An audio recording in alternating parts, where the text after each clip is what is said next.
Ini daftar 6 orang yang apes terseret kasus Joko Chandra, dari lurah sampai jaksa.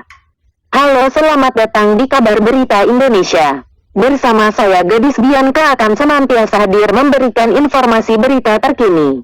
Sebelum lanjut mendengarkan berita ini, sebaiknya subscribe dan follow terlebih dahulu channel ini agar kalian selalu update berita terbaru. Joko Chandra akhirnya ditangkap setelah 11 tahun buron dari Kejaksaan Agung.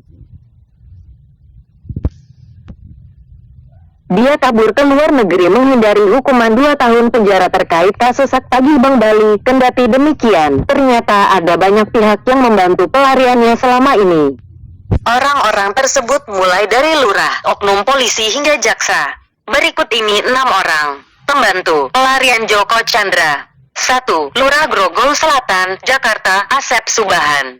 Lurah Grogol Selatan, Jakarta, Asep Subahan dilengsarkan dari jabatannya oleh Gubernur DKI Jakarta Anies Baswedan. Dia dinilai telah menyalahgunakan kewenangannya dalam pemberian pelayanan penerbitan EKTP seorang buronan. 2. Brigadir Jenderal Polisi Prasetyo Utomo. Mantan Kepala Biro Koordinasi dan Pengawasan PPNS Barreskrim Polri, Brigadir Jenderal Prasetyo Utomo menerbitkan surat jalan Joko Chandra dari Jakarta ke Pontianak pada tanggal 18 Juni tahun 2020 dan kembali ke Jakarta pada tanggal 22 Juni tahun 2020. Belakangan, Prasetyo Utomo juga ketahuan memfasilitasi penerbitan surat bebas COVID-19 atas nama Joko Chandra. Saat ini, Barreskrim Polri menetapkan Prasetyo Utomo sebagai tersangka dalam kasus pembuatan surat jalan untuk Joko Chandra. Prasetyo dijerat dengan pasal 263 ayat 1 dan 2 KUHP junto pasal 55 ayat 1 pertama KUHP dan pasal 426 ayat 1 KUHP dan atau pasal 221 ayat 1 kedua KUHP.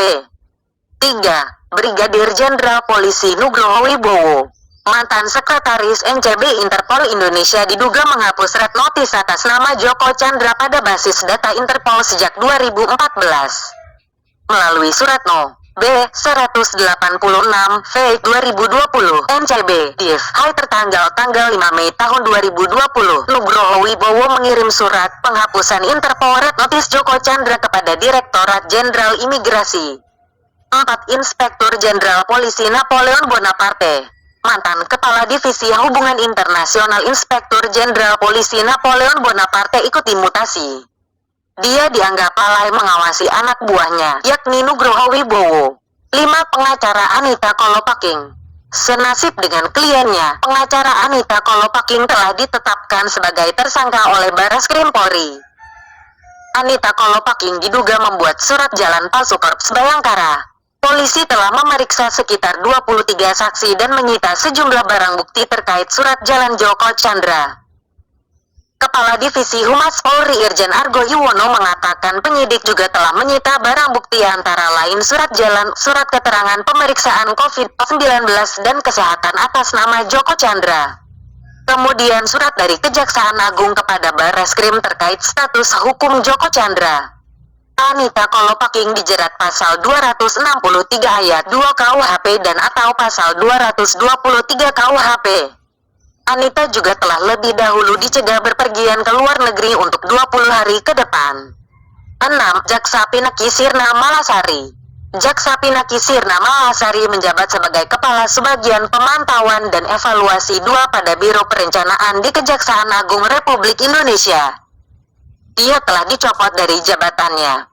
Pencopotan itu tertuang dalam surat keputusan nomor KPV 041 BWJ 07 2020 tanggal 29 Juli tahun 2020 tentang penjatuhan hukuman disiplin PhD tingkat berat berupa pembebasan dari jabatan struktural. Pencopotan itu diteken langsung oleh Wakil Jaksa Agung RI Setia Untung Arimuladi.